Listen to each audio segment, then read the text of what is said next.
My name is Hannah Whitman. I'm 29 years old. I'm a data analyst at Lakeview Title Services in Cleveland, Ohio. And for the first 28 years of my life, I was invisible. Not metaphorically, literally, systematically erased. It started small, the way small cruelties always do. It was a Tuesday evening in late March when my mother placed a white envelope on the dinner table. $10,000. The crisp paper practically screamed with possibility. My father was already positioned in his favorite chair, the blue light from the baseball game reflecting off his glasses, the Cleveland Indians playing the Toronto Blue Jays. The volume was loud enough that conversations had to compete, had to fight for space in that room. My mother looked at my sister Megan with that particular expression she reserved for moments of maternal pride. Not the real kind, the performative kind. "For the house," my mother announced, sliding the envelope closer to my sister. Megan's wedding planning had been consuming our family's emotional bandwidth for months. The engagement, the venue, the colors, the drama. Everything revolved around Megan's life, Megan's choices, Megan's future. My mother adjusted her wine glass and smiled, that smile that had learned to take up space without giving anything back. I had spent 2 weeks optimizing the title search process at Lakeview. 2 weeks of deep analysis, redundancies identified, inefficiencies eliminated. I had calculated savings that would translate to approximately 300 hours of staff time annually. It wasn't groundbreaking work, but it was solid. It was real. It was mine. I began to explain the project to my father, the metrics, the implementation timeline, the expected ROI. "Megan," my father interrupted, his eyes never leaving the television screen. "Tell us about the venue. Your mother mentioned something about marble columns?" That was it. That was the entirety of my presentation, a conversation beginning and ending while I was still in the room, while I was still breathing, while I was still there. My mother turned toward me with that particular expression of maternal distraction. I had seen it 1,000 times before, the look that said, "I am listening, but I am not listening. I am present, but I am gone." I tried again. I had downloaded the mock-up of a dashboard I'd created, something that could streamline client communications at the office. I pulled it up on my phone and turned the screen toward my father. He was already turning away. "Hannah," my mother said, her voice taking on that tone it got when she was about to deliver something she believed to be profound wisdom. "Be practical. Don't get so caught up in theory." The room filled with a kind of laughter. Not genuine, not unkind. Just the sound of 3 people agreeing that what I had to say didn't matter very much. My sister smiled that smile she'd perfected, the one that required no actual thought or consideration. My father nodded slowly as though someone had just confirmed something he'd always suspected. "Hannah," my father said, setting down his beer bottle with the kind of finality that meant the discussion was over before it had begun. "You hide behind numbers. You need to engage with reality." I looked up at the wall where my science fair blue ribbon was displayed. It had been placed there years ago, and over time it had shifted, tilted, hung at an angle that suggested indifference. The ribbon was supposed to mean something. I had designed a water purification system. I had won.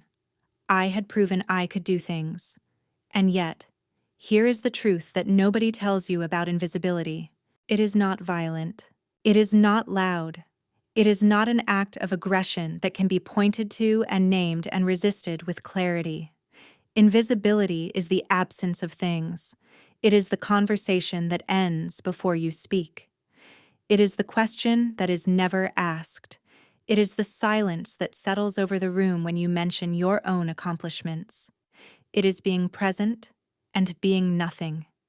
Being there and being gone. My mother was discussing the kind of flowers that would work best for Megan's wedding. White roses? Peonies? The conversation flowed around me like water around a stone. I was a stone. I was a thing to be moved around, worked around, forgotten entirely. Later, I mentioned something I had been thinking about. A small project. Nothing ambitious. Just an old duplex on the corner of Pine and Maple. It needed work. Real work. Structural work. The kind of work that would require time and money and strategic planning.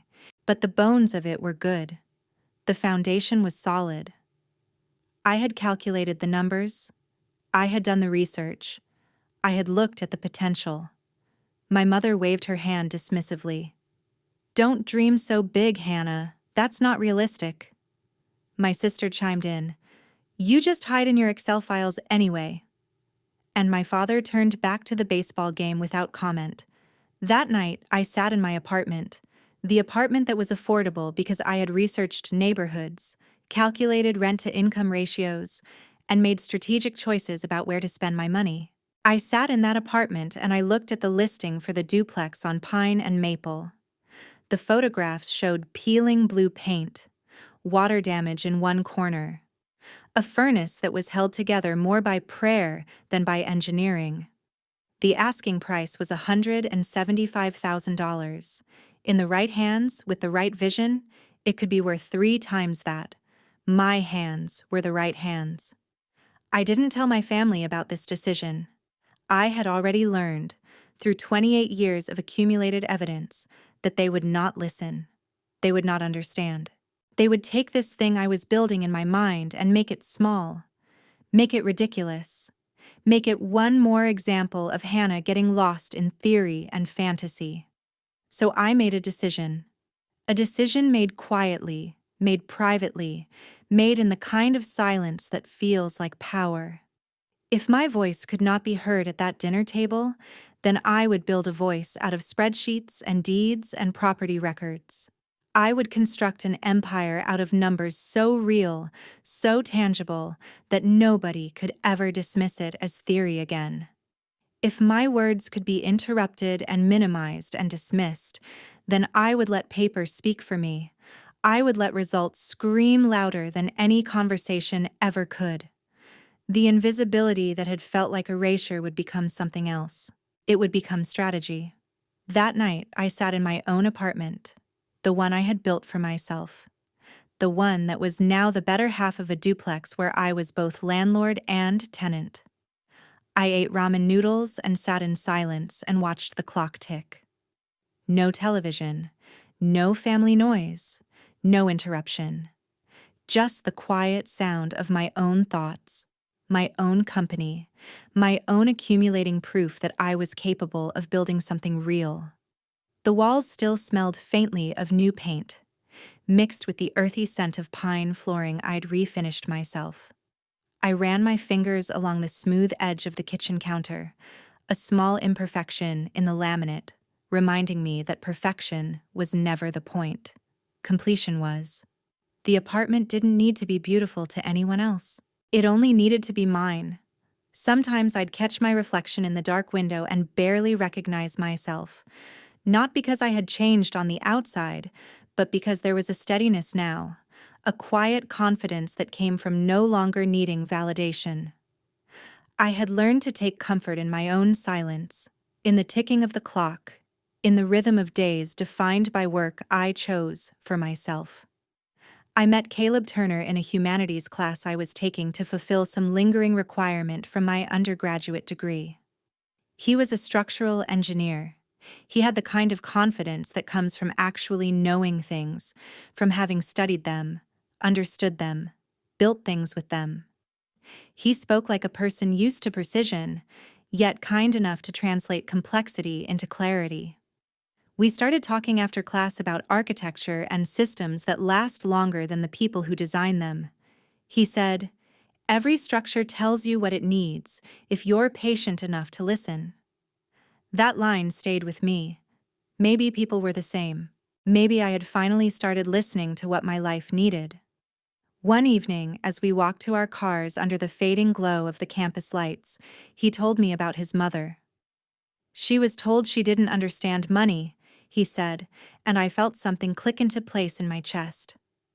The family treated her like she was incompetent with finances, so she became obsessed with learning, with understanding, with proving that their dismissal of her was based on their prejudice, not on any actual deficiency on her part. What happened to her? I asked. She built a real estate portfolio worth $2 million, he said. She did this while raising 3 kids and working a full-time job. Her family still treats her like she doesn't understand money, because their original dismissal of her was never really about money. It was about power. It was about not wanting to see her as capable of wielding it. His words hung in the cool air, steady and heavy. I looked at Caleb, and I understood that he was seeing me, not as the invisible woman I was at my family's dinner table, not as the young woman whose ideas were interrupted and whose accomplishments were minimized. He was seeing someone who used numbers not as a refuge from reality, but as a tool for building it. "You just saved a pilot light in me," I told him. He smiled but didn't ask for more. Maybe he understood that some sparks are too fragile to touch right away. We talked after class every week. About plans, systems, the strange intersection between art and math that holds the world together. He showed me how engineers map load-bearing walls, and I showed him how my spreadsheets mapped human choices, what people value, what they risk, what they build when no one is looking. After 18 months of ownership, the duplex had appreciated far beyond its purchase price. The neighborhood was changing, slowly, responsibly. The couple renting the other half started a small daycare on weekends. The sound of children's laughter drifted through the thin walls sometimes, soft and far away. Instead of bothering me, it grounded me. It reminded me that homes weren't just assets. They were ecosystems. Sometimes Caleb would stop by after work with takeout, still in his blueprint-stained clothes, and we'd eat on the back steps. He'd tell me about foundations, how pressure isn't always a threat. Sometimes it's what keeps everything in place. And I'd realize he wasn't just talking about buildings. He never made me feel like I needed to shrink to make room for him. If anything, he seemed to believe the world expanded when I spoke. And for the first time in a long time, I started to believe that too. I was still cautious, still deliberate. But the walls I had built were no longer made of fear. They were made of intention. I wasn't hiding behind my silence anymore. I was designing with it. And maybe, I thought, that was the truest form of architecture, creating space where you can finally breathe. The bank was the first real barrier. I had saved $22,450 over the course of 4 years. I had done this by tracking every expense, by refusing the kind of lifestyle creep that affects most people in their late 20s, by making choices that looked, from the outside, like deprivation, but which felt, from the inside, like focus. Every dollar was placed into a savings account designated the foundation. No withdrawals, no exceptions, no moments of weakness where I might treat myself to something unnecessary. The mortgage officer looked at me across a desk that suddenly felt very large and very cold. The space was sterile. Fluorescent lights, beige walls, computer screens casting a pallid glow. The mortgage officer was a man named Robert. He had kind eyes, but his kindness was the kind that came with a side of skepticism. "A single woman," he said, reading from my application as though the words themselves might need translation. 29 years old, monthly income from Lakeview Title Services, approximately $4,200 per month after taxes. He looked at me. I looked at him. The weight of the moment pressed down. "The thing is," he continued, "we have to assess risk. A single income. No spouse, no backup. The duplex in question, you understand it requires significant repairs?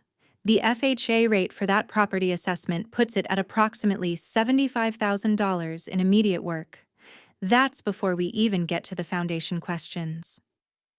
I had prepared for this, not because I am naturally prepared for things, but because I have learned, through observation and through necessity, that preparation is the only weapon available to people like me, people without family money, people without connections, people without the kind of inherent advantage that comes from being born into a family that signs $10,000 checks.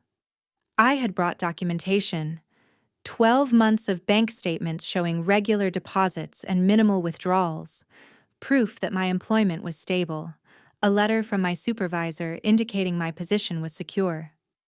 A detailed spreadsheet, naturally, a spreadsheet, breaking down the rehabilitation costs, the projected rental income once the property was repaired, the conservative estimation of property appreciation over a 5-year period. I understand the risk profile, I said, keeping my voice steady. I have accounted for it. The numbers are here. The market research is here. The due diligence has been done. Robert looked at the documents with the expression of a man who had seen many hopeful people come through his office, and many of them had failed. He was looking at me and seeing not my preparation, not my analysis, not my strategy, but rather a young woman who probably wanted something she couldn't afford and certainly shouldn't attempt. "Let me be honest," he said, and I braced myself because that phrase typically precedes something devastating.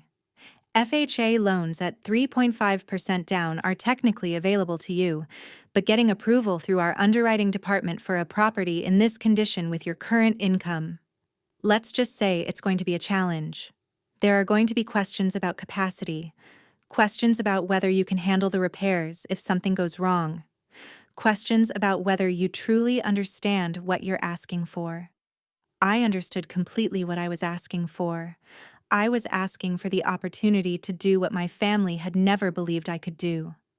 I was asking for the bank to look past the perception of what a single, 29-year-old woman could accomplish, and to actually examine the mathematics of my proposal. I was asking the bank to see the person in front of them, and not the category they assumed me to belong to. I have already obtained 3 contractor estimates for the primary repairs, I said, sliding another document across the desk. I have consulted with a structural engineer. I have researched the insurance requirements. I have calculated the timeline. I understand what I am asking for, because I have done the work to make that understanding real. The numbers don't lie, Mr. Robert. I am not a risk. I am an investment. It took 3 weeks for the bank to approve the loan. 3 weeks during which I held my breath every time the phone rang. 3 weeks during which I said nothing to my family because I had learned that their disbelief was a kind of anchor, pulling at my confidence, dragging me down toward their version of what was possible. The closing happened on a Thursday in June. My mother was home. My father was at work. My sister was at the gym. I signed documents at a title company office that was not the one where I worked, and I did this deliberately. I did not want to have to explain what I was doing to the people I saw every day. I did not want their questions. I did not want their skepticism. I became the owner of a duplex on the corner of Pine and Maple. The key ring they gave me was heavy, ornate, with a blue plastic tag that read, "Welcome home." I held it in my hands and felt something shift inside of me. This was not borrowed. This was not borrowed authority. This was not permission. This was ownership. This was mine. When I arrived at my apartment, I placed the keyring on my crystal paperweight, an expensive gift from my grandmother, one of the few valuable things I had chosen not to sell during my years of aggressive saving. The paperweight caught the light, and the keyring glinted beneath it. I stood there for several minutes, simply looking at these objects. A keyring. A paperweight. The physical evidence of something that had been impossible becoming something that was real. The next day, I went to the property. The duplex on Pine and Maple was worse than I had anticipated, and I had anticipated the worst. The blue paint was peeling in long, dramatic strips, as though the house itself was trying to shake off a skin it had outgrown. The paint came away in my hands, dusty and defeated. I rented a scraper and I spent an entire Saturday removing the old paint, layer after layer, revealing the wood beneath. My hands turned blue, my fingers ached, my shoulders burned. I worked until my body was so tired that my mind finally stopped narrating its doubts. The first tenant arrived in July. Her name was Maria Lopez. She was 43 years old. She had 2 children. She had been living in a situation where the landlord was indifferent to maintenance, where problems were ignored, where the assumption seemed to be that poor people were grateful for any roof over their heads regardless of its condition. Maria called me the first week she moved into her unit, the one I had spent 3 months rehabilitating. The P-trap under her kitchen sink had developed a slow leak. I came over on a Saturday morning with my tools, the toolbox I had purchased with my first real job bonus. It was a heavy thing, practical, filled with the kind of equipment that suggested I knew what I was doing even in moments when I was not entirely sure. The toolbox was my armor. The tools inside it were my language. I got beneath the sink, and I taught Maria's 15-year-old daughter how to position the coupling wrench, how to feel the resistance, how to know when something was tight enough without being so tight that the fitting cracked. Maria watched from the doorway, her arms crossed, her expression unreadable. When I finished, Maria said something that I had not heard in a long time. "You keep this house like you're keeping your word." I looked up from the sink, and I understood what she meant. She meant that I was not the kind of landlord who viewed maintenance as an optional expense. She meant that I was treating the building not as a transaction, but as a relationship. She meant that I was keeping promises I had never explicitly spoken, but which lived in every repair, every upgrade, every thoughtful decision about what this space should be. That night, I sat in my own apartment, the one I had built for myself, the one that was now the better half of a duplex where I was both landlord and tenant. I ate ramen noodles and sat in silence and watched the clock tick. No television, no family noise, no interruption. Just the quiet sound of my own thoughts, my own company, my own accumulating proof that I was capable of building something real. I met Caleb Turner in a humanities class I was taking to fulfill some lingering requirement from my undergraduate degree. He was a structural engineer. He had the kind of confidence that comes from actually knowing things, from having studied them, understood them, built things with them. He told me about his mother. "She was told she didn't understand money," he said, and I felt something click into place in my chest. The family treated her like she was incompetent with finances, so she became obsessed with learning, with understanding, with proving that their dismissal of her was based on their prejudice, not on any actual deficiency on her part. "What happened to her?" I asked. "She built a real estate portfolio worth $2 million, he said. "She did this while raising 3 kids and working a full-time job. Her family still treats her like she doesn't understand money, because their original dismissal of her was never really about money. It was about power. It was about not wanting to see her as capable of wielding it." I looked at Caleb, and I understood that he was seeing me, not as the invisible woman I was at my family's dinner table, not as the young woman whose ideas were interrupted and whose accomplishments were minimized. He was seeing someone who used numbers not as a refuge from reality, but as a tool for building it. "You just saved a pilot light in me," I told him. After 18 months of ownership, the duplex had appreciated significantly. The repairs were complete. The rental income was stable. I had proven that the numbers had been real, and I was ready to refinance.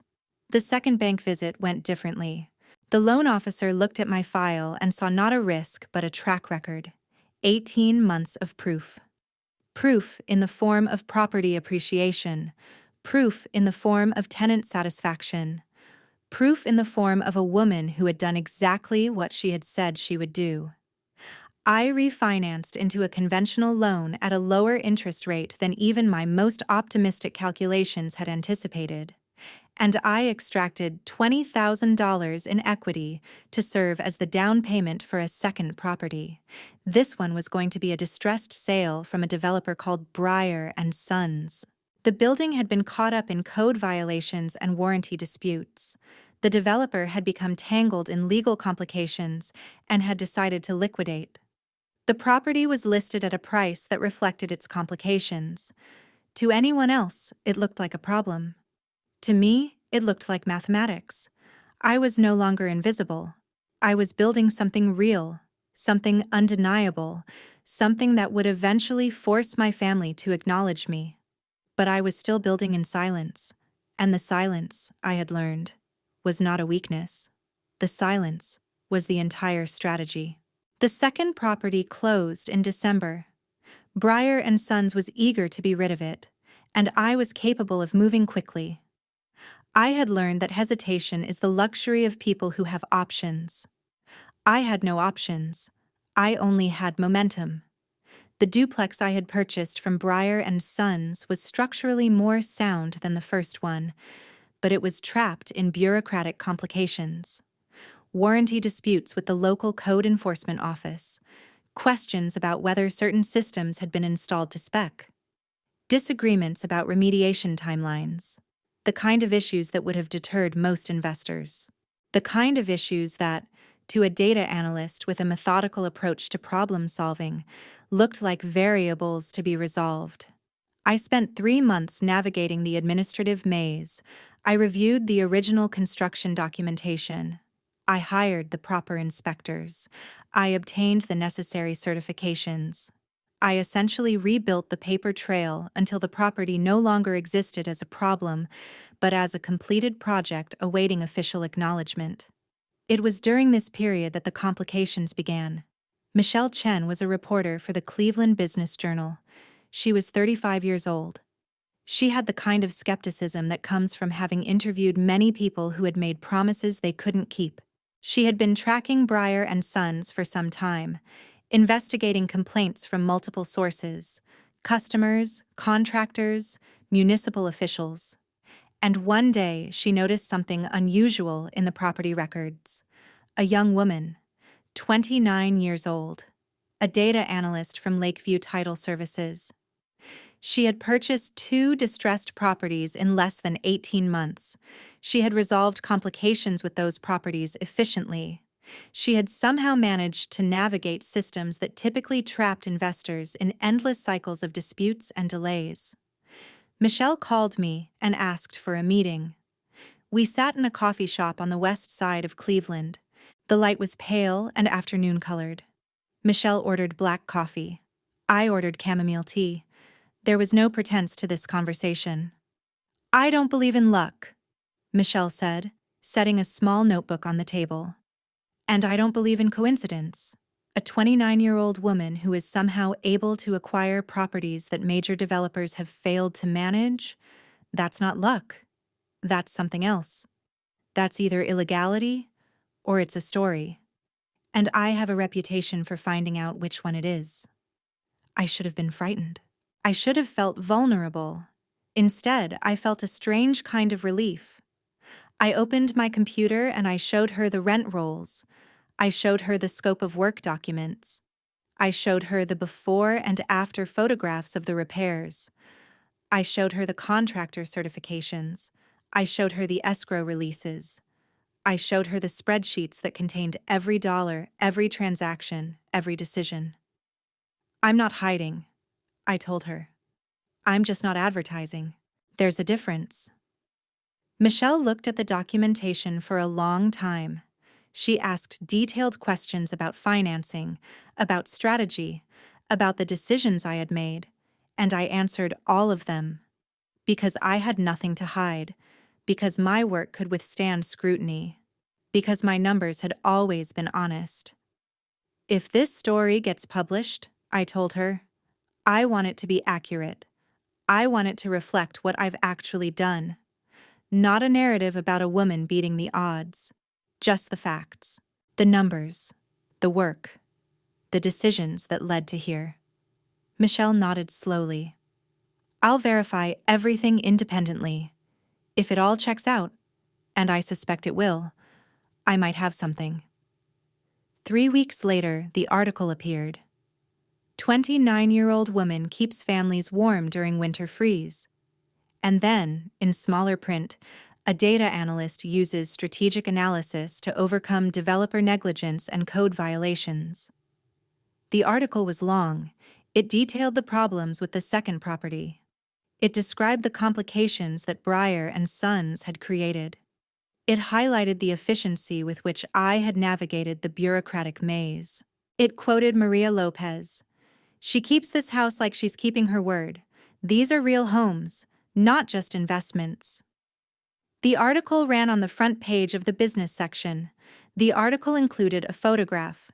It showed the duplex on Pine and Maple, with the newly painted trim, with the fresh landscaping, with the image of the keyring reflecting in the peeling blue paint that I had deliberately left in one small corner as a reminder of where it had started.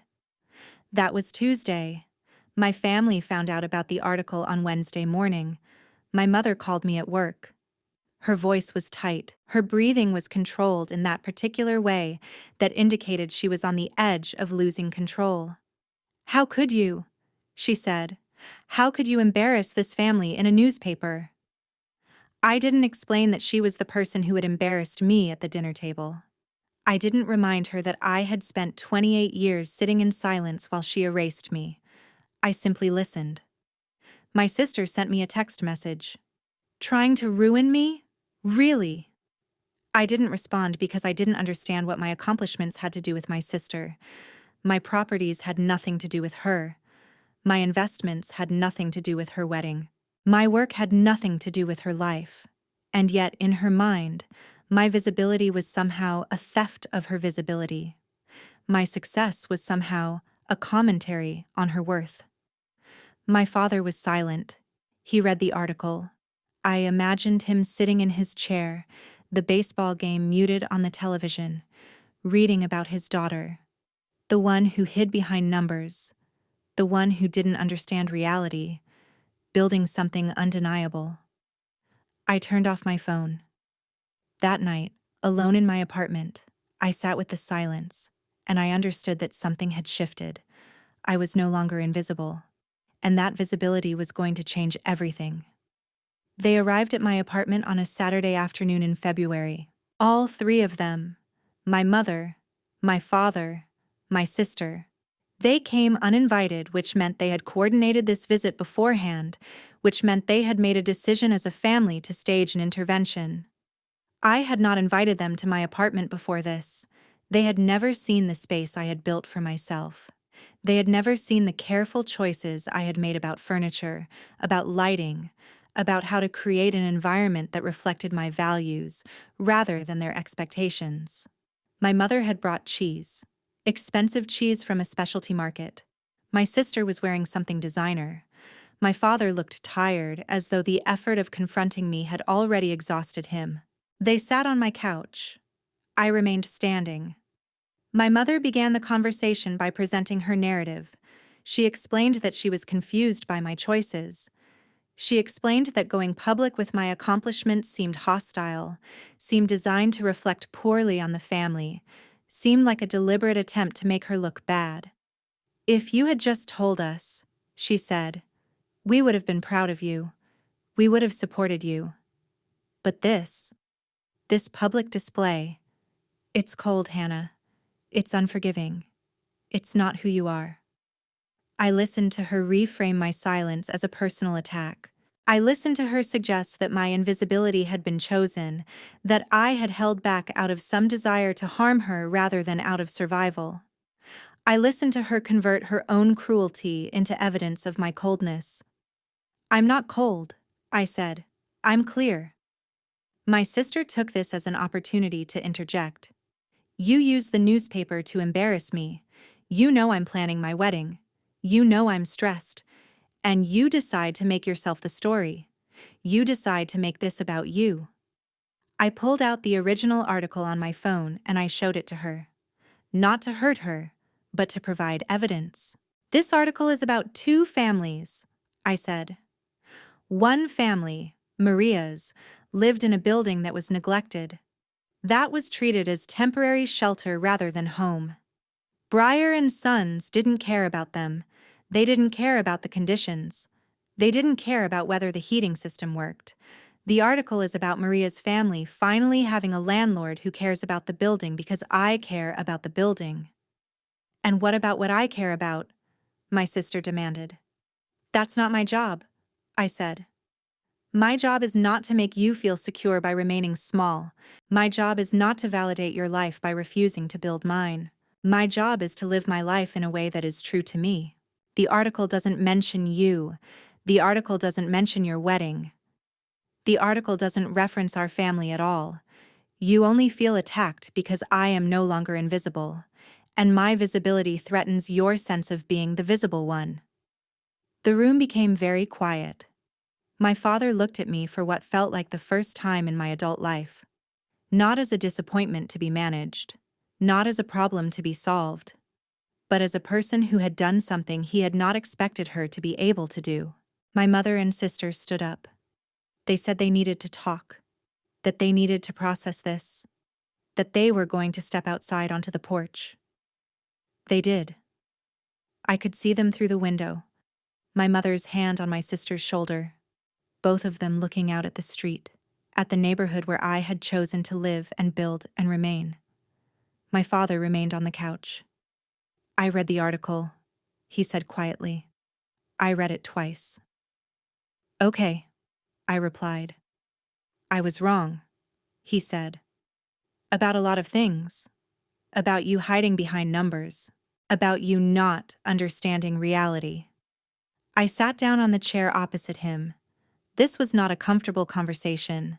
This was a necessary conversation. You said I hid behind numbers, I told him, but I didn't hide behind them. I used them to build reality. I used them to make something real out of nothing. You called it hiding. I call it work. There's a difference between hiding from reality and building it. My father nodded. His eyes were damp, but he was not crying. He was processing. He was finally seeing me. I'm sorry, he said. I poured tea.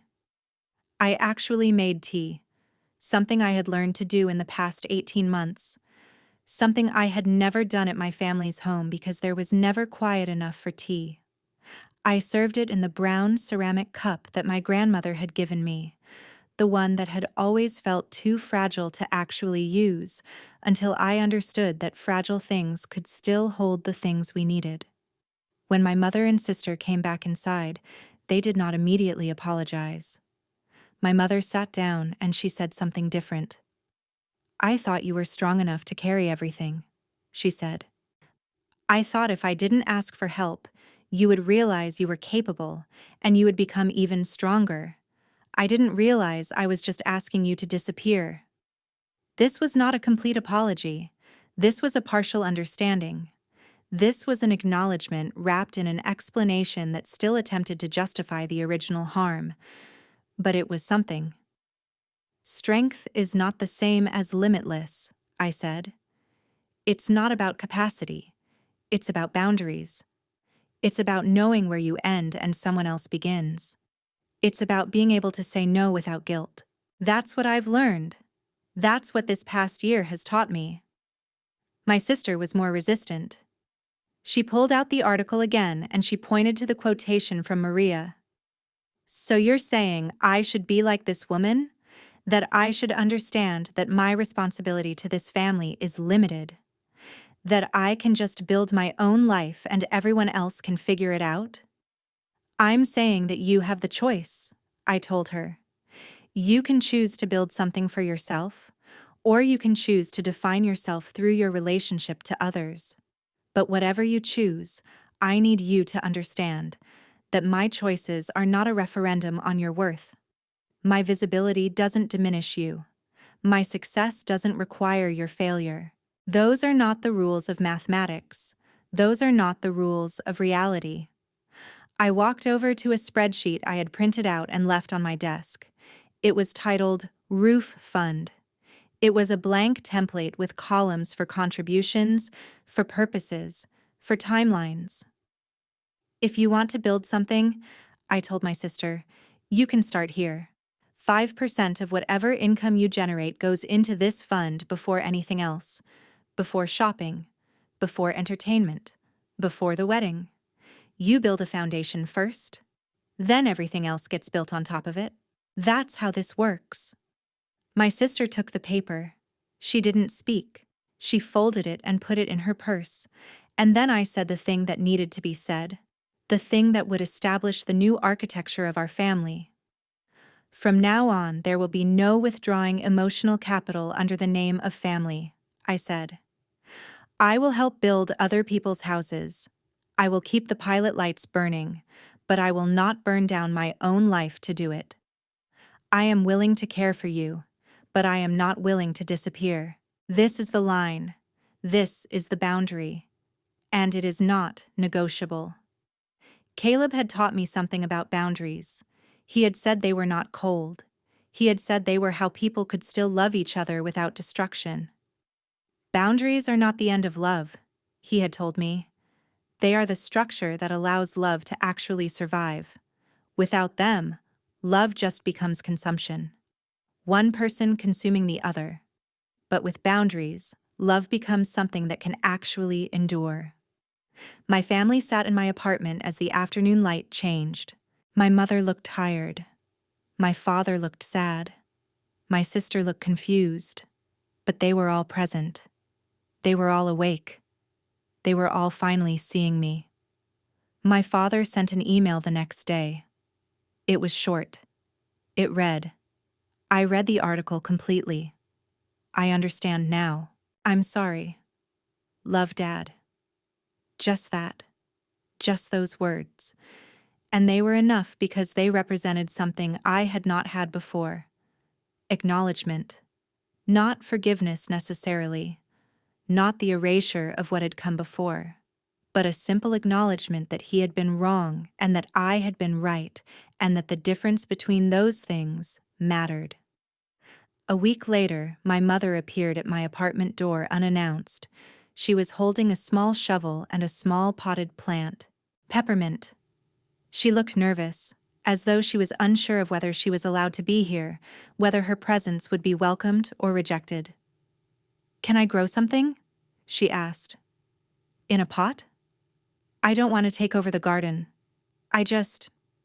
Can I have a pot? On the porch? This was not a return to the old dynamics. This was not my mother reclaiming authority or space, or her position as the central figure in my life.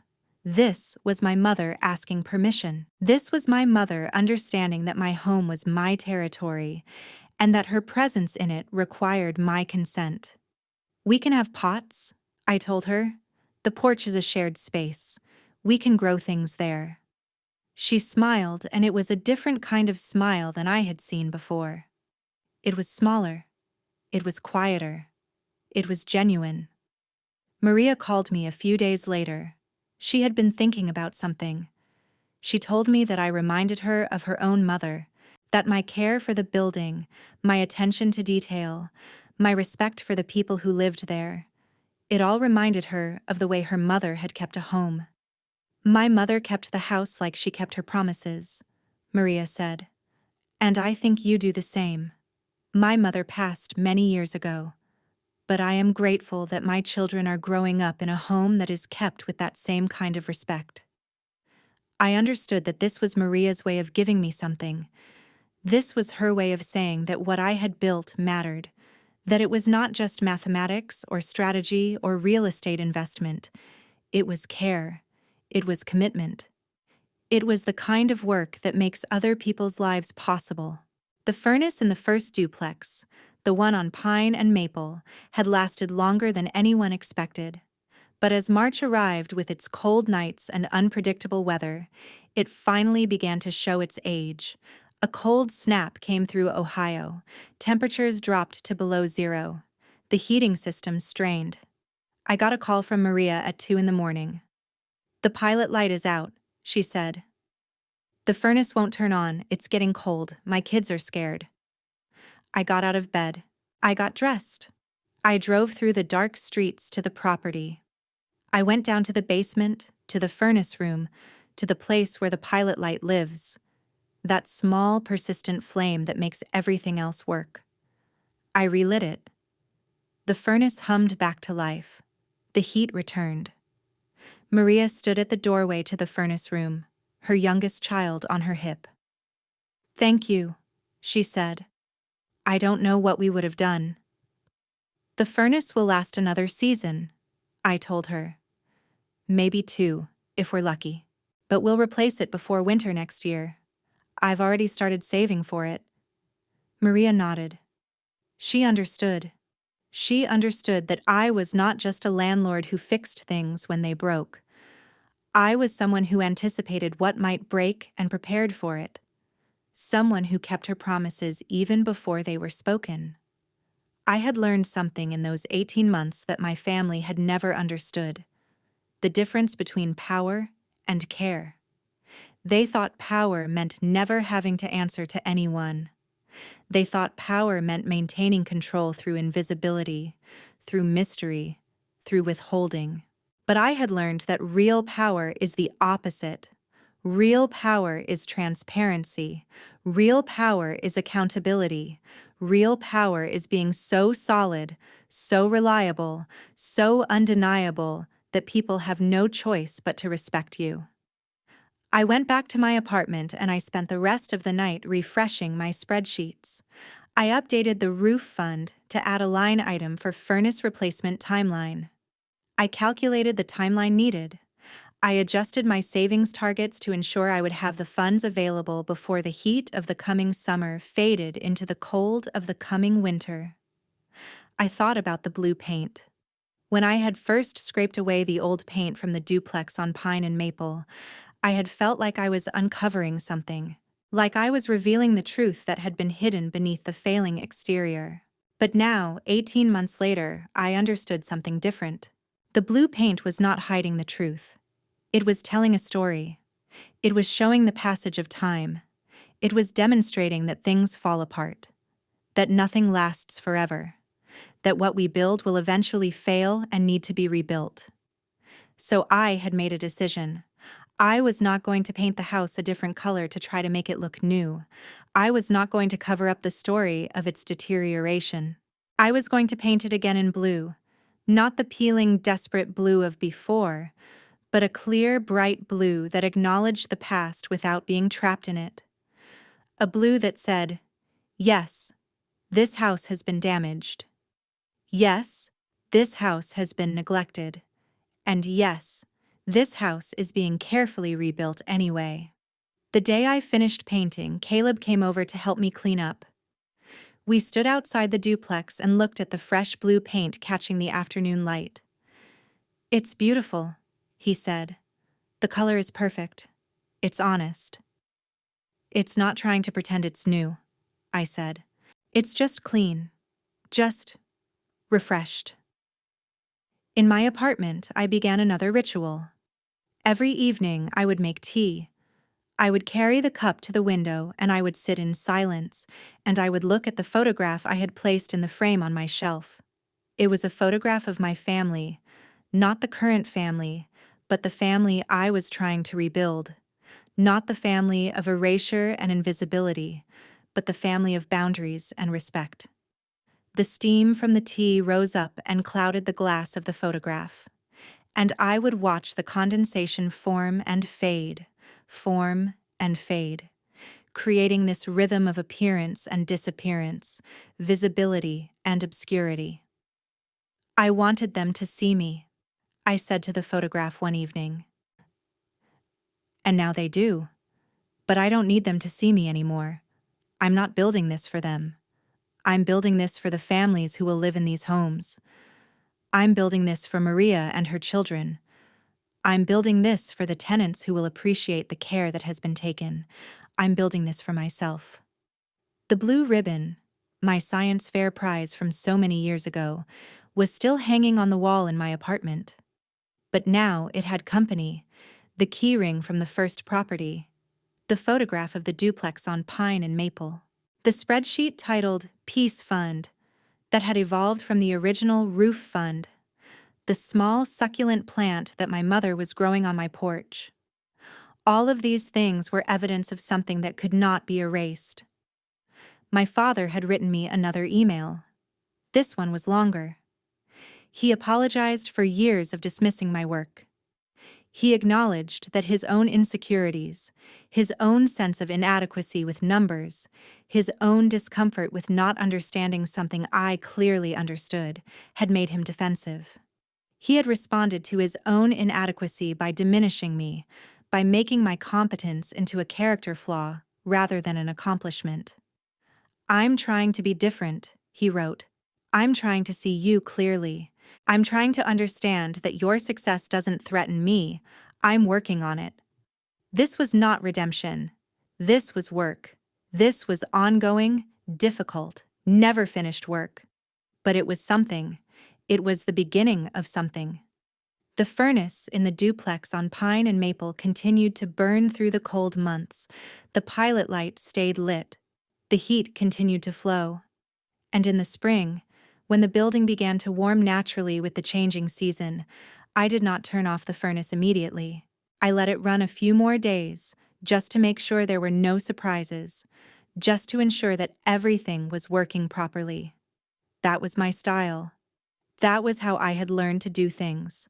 Not rushed, not careless, not assuming that because something had worked today, it would work tomorrow, but thoughtful, prepared, anticipating problems before they became emergencies. One evening, I was reviewing my financial spreadsheets and I noticed something. I had been so focused on building the physical properties that I hadn't paid attention to the fact that I had quietly built something else. An empire.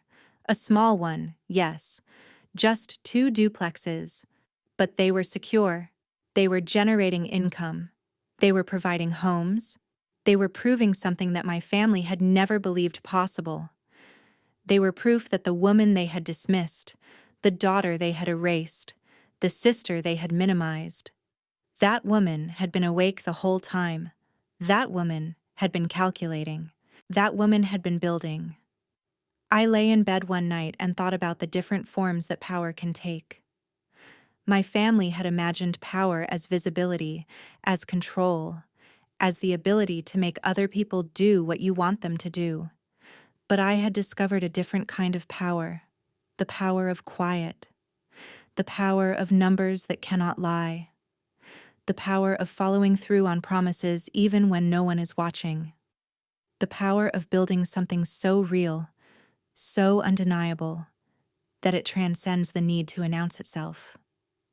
Outside my window, the city pulsed with late-night sounds, sirens far away, a dog barking, a train echoing in the distance. Once, those sounds had made me feel small, lost in the rhythm of everyone else's ambition. But now, they felt like proof that life continued, that rebuilding didn't require an audience, that growth could happen quietly, spreadsheet by spreadsheet, decision by decision. I pulled up the spreadsheet one more time. I looked at the timeline I had created, the projections, the calculations, the plan. By 35, I would own 5 properties.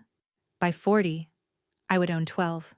By 50, I would be in a position to establish a foundation that helped first-time homebuyers who looked like me, women who were overlooked, women who were dismissed, women whose competence was treated as a character flaw rather than an asset. I had once thought success meant proving something to people who doubted me. But now I knew that real success was self-referential. It didn't depend on applause or comparison. It existed in balance sheets, deeds, and quiet confidence that couldn't be taken away by someone else's disbelief. These were not just numbers. These were promises to my future self. These were promises to the women who would come after me. These were promises written in the architecture of my life.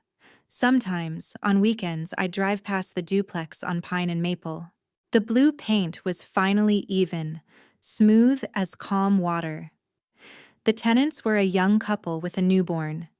They waved when they saw me, and I waved back, pretending I was just a neighbor. I liked that anonymity, owning something without needing to claim it out loud. At the next corner, a boarded-up house stood behind a chain-link fence. A year ago, I would have looked away. Now I slowed down, analyzing it instinctively. Location, potential rent, the cost of repairs. My mind had shifted from fear to possibility. That, I realized, was the truest sign of power. When your first instinct is to imagine rebuilding instead of running. I thought about what I would tell my family if they asked me what I was doing now, what I was building now, what came next. I would tell them the truth. I was invisible, I would say. And invisibility taught me to see. It taught me to see problems clearly. It taught me to see opportunities that others missed. It taught me that my silence could become strategy. My absence could become preparation. My invisibility could become the moment before emergence. I imagined my mother's expression, half pride, half disbelief. My father's polite nod masking discomfort. They had always measured worth in noise, promotions, parties, names engraved on plaques. But I had built something they could neither dismiss nor fully understand. Wealth born from endurance, freedom earned through precision. But most importantly, I would tell them, it taught me that I did not need their permission to become real. I did not need their belief to make something true. I did not need their visibility to give me worth. I could build that worth myself. One spreadsheet at a time. One property at a time. One kept promise at a time. Sometimes I thought about Mason, not with anger, but with a strange detachment, like remembering a language I no longer spoke. The part of me that once needed his validation had gone silent. What replaced it was clarity. The kind that comes only after losing everything you thought defined you. The blue paint on the duplex on Pine and Maple was drying in the spring sun. The furnace was ready for winter. The tenants were secure in their homes. My family had learned to see me, or they were learning, or at least trying. And I was no longer invisible. On Sunday mornings, I'd open my laptop and scroll through listings, sipping coffee while sunlight pooled across the kitchen table. I loved the rhythm of research, the logic of numbers, the quiet hum of independence. I no longer waited for luck or permission, only for opportunities that made sense on paper. The empire that grew beneath the peeling blue paint was real. It was measurable. It was undeniable. It was mine. And it had all been built in silence, not the silence of defeat, not the silence of acceptance, but the silence of work, the silence of calculation, the silence of someone who had learned that the most powerful things are often the quietest things.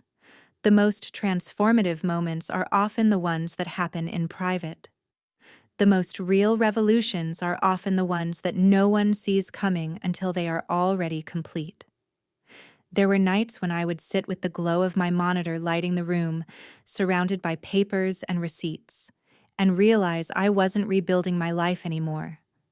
I was expanding it. I was living proof that quiet persistence can outlast noise, that data can outshine drama, that peace can coexist with ambition. I had become the empire, and the empire had made me visible at last. But visibility, I learned, was only the beginning. The real victory was freedom, the kind that doesn't need to announce itself, the kind that exists even when no one's watching, the kind you build brick by brick until one day you realize you've already stepped into the life you once only planned for.